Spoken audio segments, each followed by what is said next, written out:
Assalamualaikum warahmatullahi wabarakatuh. Perkenalkan, saya Adi Prayoga Saputra dari Rombol TJKT 113. Saya ingin mempresentasikan tentang Perang Diponegoro.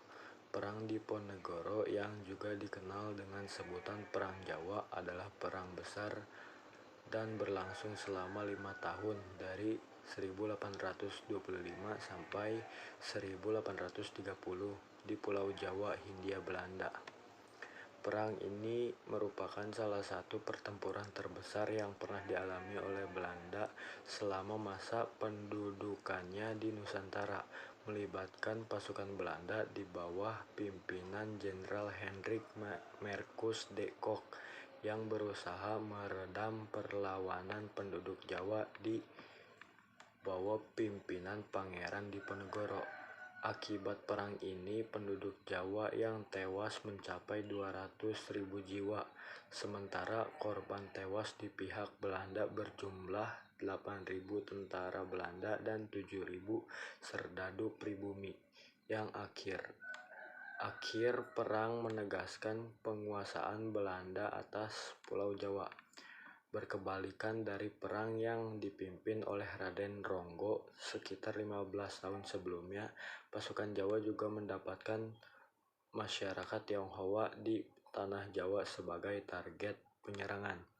Namun meskipun Pangeran Diponegoro secara tegas melarang pasukannya untuk bersekutu dengan masyarakat Tionghoa, sebagian pasukan Jawa yang berada di pesisir utara sekitar Rembang dan Lasem menerima bantuan dari penduduk Tionghoa setempat yang rata-rata beragama Islam. Perseteruan pihak keraton Jawa dengan Belanda dimulai semenjak kedatangan Marsekal Herman Willem Daendels di Batavia pada tanggal 5 Januari 1808. Meskipun ia hanya ditugaskan untuk mempersiapkan Jawa sebagai basis pertahanan Prancis melawan Inggris, saat itu Belanda dikuasai oleh Prancis. Tetapi Daendels juga mengubah etiket dan tata upacara yang menyebabkan terjadinya kebencian dari pihak keraton Jawa. Setelah kegagalan pemberontakan Raden Ronggo 1810, Daendels memaksa Sultan Hamengkubuwana II membayar kerugian perang serta melakukan berbagai penghinaan lain yang menyebabkan terjadinya perseteruan antar keluarga keraton 1811. Namun pada tahun yang sama, pasukan Inggris mendarat di Jawa dan mengalahkan pasukan Belanda.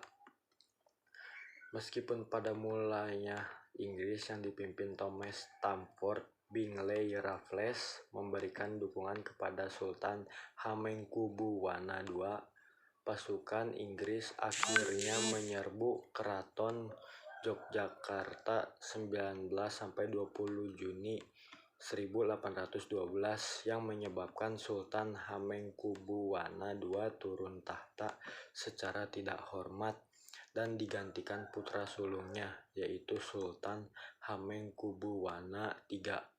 Peristiwa ini dikenal dengan nama Geger Sepehi.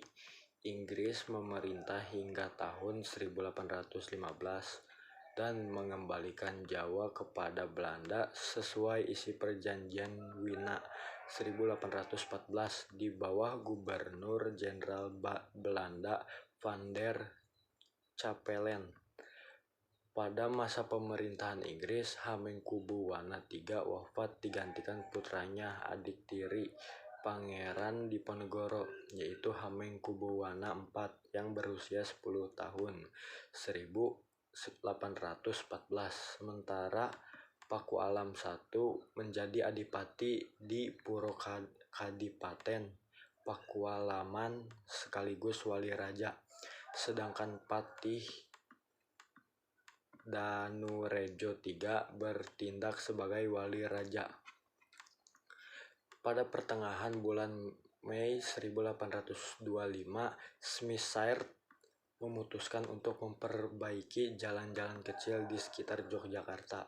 Namun, Pembangunan jalan yang awalnya dari Yogyakarta ke Magelang melewati Muntilan dibelokkan melewati pagar sebelah timur Tegalrejo. Pada salah satu sektor patok-patok jalan yang dipasang orang-orang kepatihan melintas makam leluhur Pangeran Diponegoro.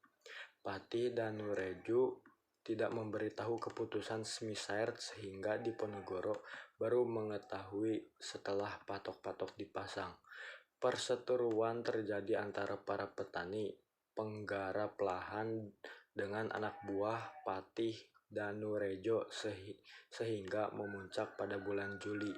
Patok-patok yang telah dicabut kembali sehingga Pangeran Diponegoro menyuruh mengganti patok-patok dengan tembok sebagai pernyataan perang.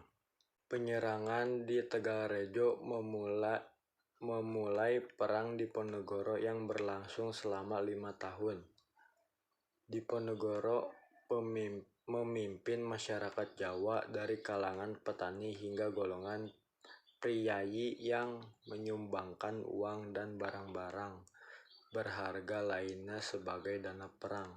Dengan semangat sadumuk batuk sanyari bumi ditohi tekan pati. Sejari kepala sejengkal tanah dibela sampai mati. Sebanyak 15 dari 19 pangeran bergabung dengan Diponegoro.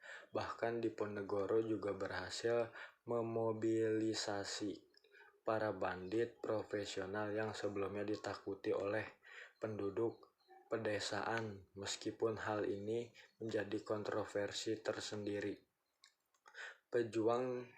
perjuangan Diponegoro dibantu Kiai Mojo yang juga menjadi pemimpin spiritual pemberontakan. Dalam perang Jawa ini, Pangeran Diponegoro juga berkoordinasi dengan ISKS Parkubuwana VI serta Raden Tumenggung Prawirodidoyo Bupati Gagatan. Sekian dari saya, mohon maaf apabila ada kekurangan kata-kata. Terima kasih. Wassalamualaikum warahmatullahi wabarakatuh.